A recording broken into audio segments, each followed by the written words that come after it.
much, guys. Here with the star of the night. Can you hear me? Can you hear me? Now you can hear me? You can hear me now? Nope, I can hear you right. Okay, sorry. I guess the headsets aren't working. All right, Bam. Second night of a back-to-back, the second night in a row. You guys started out sluggish. How did you turn that around here in the after the second half? We had to bring more energy. Our crowd really got us back in the game. Like I said, they're like our sixth man, so just having them, and we got into a groove, and we started getting the fluidity, and we made the game easy for ourselves.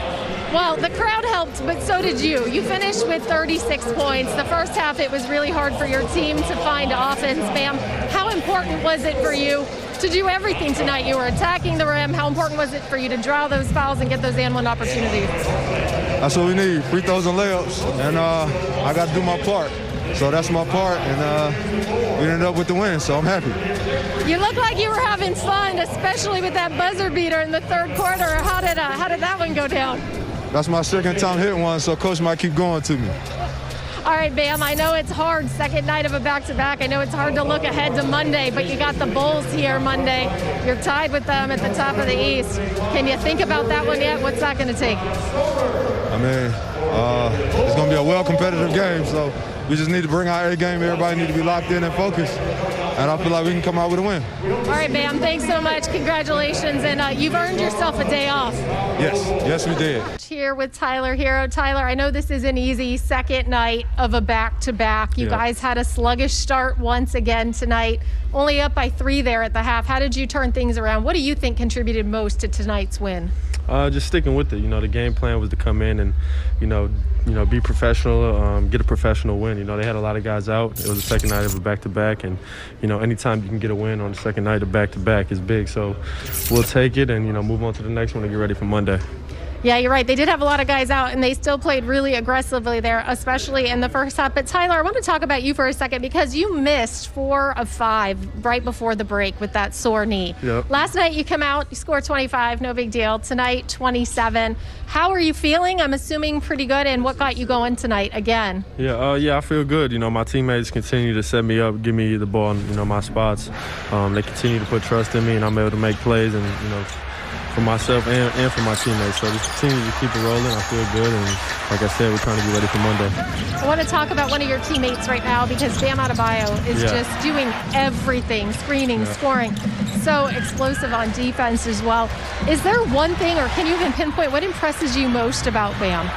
He's, a heart and soul of our team. Like you said, he does everything. On any given night, it can be something different, whether it's rebounding, scoring, setting guys up, whatever it is. He makes an impact in every win, and, we're glad he's on our team.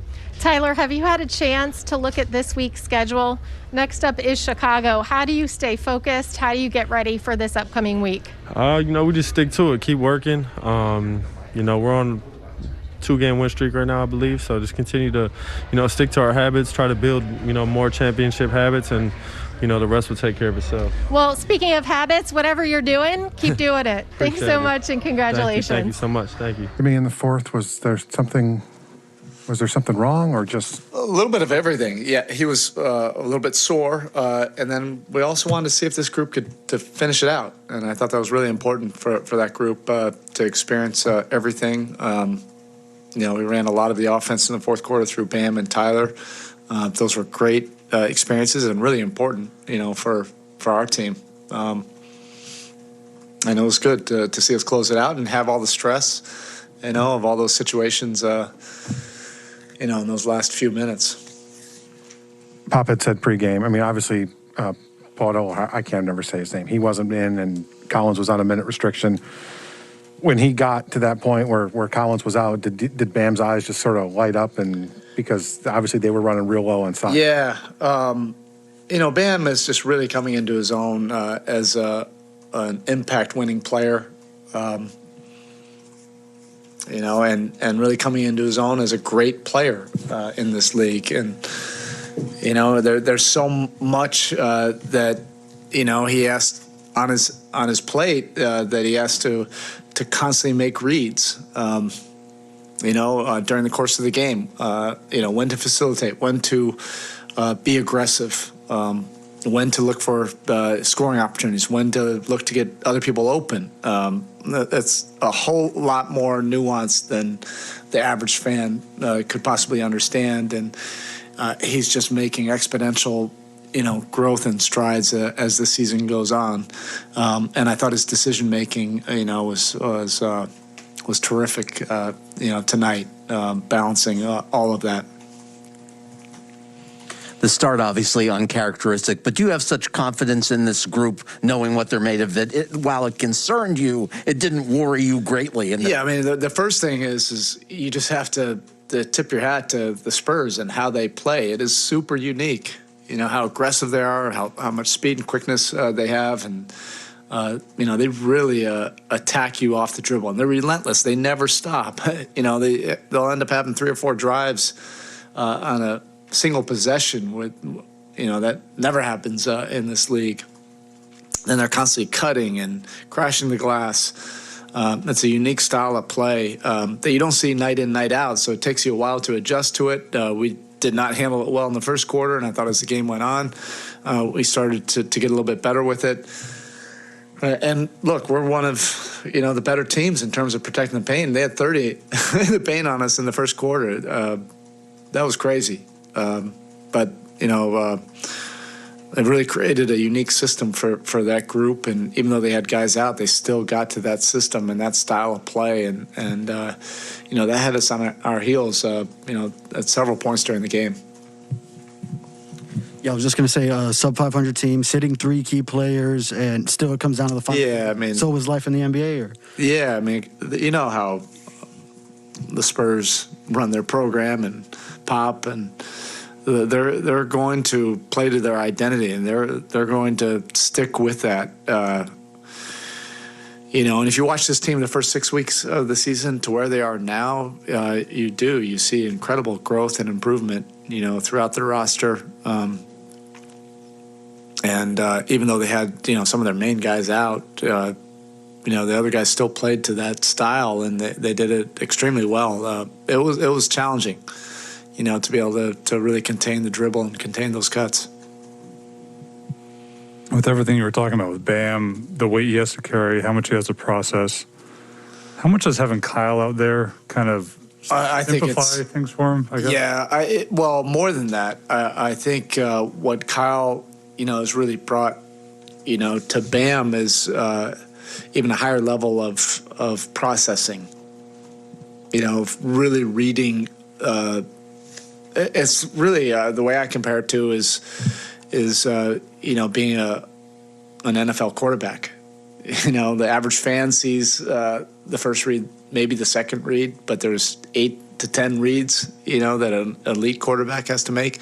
Well, that is what Kyle does, as well as anybody in this league. But Bam is so unique in his skill set that he's a point center for us. And he's really, learning to read so much more context of the game, matchups, flow, who's going, what's necessary for that possession. And that's not, just the easy decision that everybody thinks it is. He's really making, incredible strides in that reading, and you can't have a better person to learn from, than a Hall of Fame point guard and, a future Hall of Fame center, that's making point guard reads, because that's what's required for us. Just looking at Jimmy's control early offensively, he gets a line 15 times. Just how big is that? Yeah. Is that like a type of skill that when you obviously the attacking, getting to the rim, but just drawing the fouls, getting to the line 15 times, how much is that just a skill? It's really, that's Jimmy. You can't really teach that. He was so assertive, and that really helped us stay afloat and then get back into the game. The second unit, I thought, gave us great energy and life again. And then Jimmy was just relentless on his drives and attacks and getting into the paint, drawing fouls. When he's that assertive and our spacing is right, he's almost an impossible guy to keep out of the paint. Dwayne Dedman returning, what you saw pregame and warm-ups? Loved it. I had to talk to our trainers, had to talk to Wes, and just make sure that this was the most, the smartest decision for us to make. He passed all the tests, and I thought he was moving around great. Those efforts on both ends of the court were important. And we'll just see how he feels. But he had already been trending in the right direction. So it was good to see him make that improvement. Coaches just look at the next game or the next thing, but this week you have coming up with basically the 4 other really good teams in the East. Yeah. Do you think guys will look at that as an opportunity for, not statement, but a measuring stick, or just see where I think, things are? just to enjoy that level of competition. Yeah, our guys are competitors. They want to, see where we stack up. It's not the end-all, be-all. But you also don't want to just brush it off and to say it's just another game. That's what makes this business and this profession great, is great competition. So, we're not playing all the games in one night. We just got, have to take, one competition at a time. But we'll gear up and get ready for a good one on Monday. All right, Coach. Thank you. Thank you. Bam, at the start of your career, you obviously made your name in the league with your ball handling, your defense, your versatility, being able to guard everybody. But now that you've established yourself as a polished NBA scorer and seeing what you did tonight, how satisfying has the evolution of your offensive game been for you? I wouldn't say polished. I still got some work to do. But definitely feels great when you come in the league as a defender and a versatile big man into somebody who can actually, take over a game and be a closer for your team. So just keep developing, keep getting better. What was your mindset and the team's as Jimmy wasn't in the fourth quarter? I was wondering where he went. But, Jimmy's elderly, so we gotta take care of him. He didn't play the fourth, and he had 27. So it's like if he would have played the fourth, he would have probably had 40. And you've talked about Kyle a few times this year about how he's pushing you, but how is he? What kind of influence has he on you with what you're talking about, of learning how to be that fourth quarter scorer, and then while also balancing all your other responsibilities? He just helps us get us in sets. When he sees something working, he'll go to it every time until they switch it up.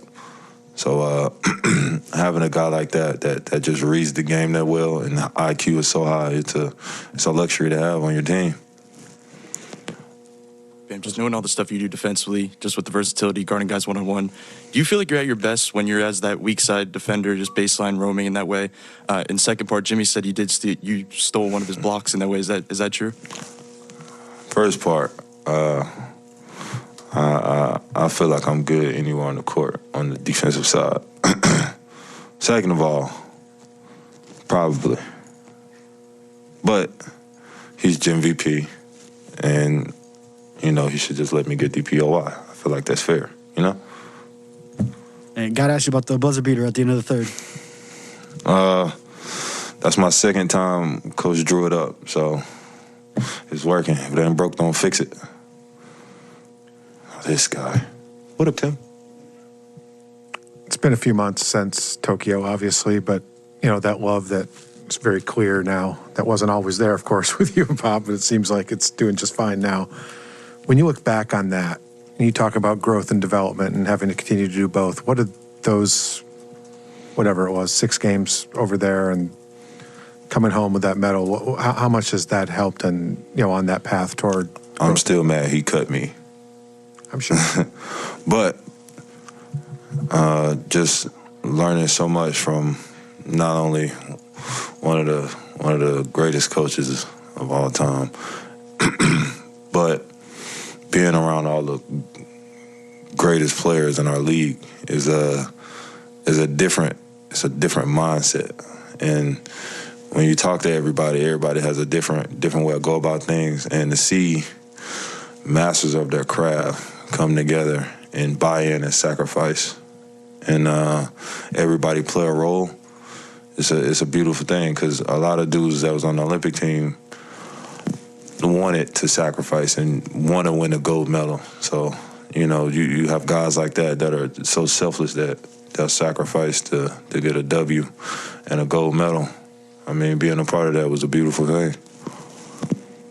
All right, Bam, thank you. Black Lives Matter, people.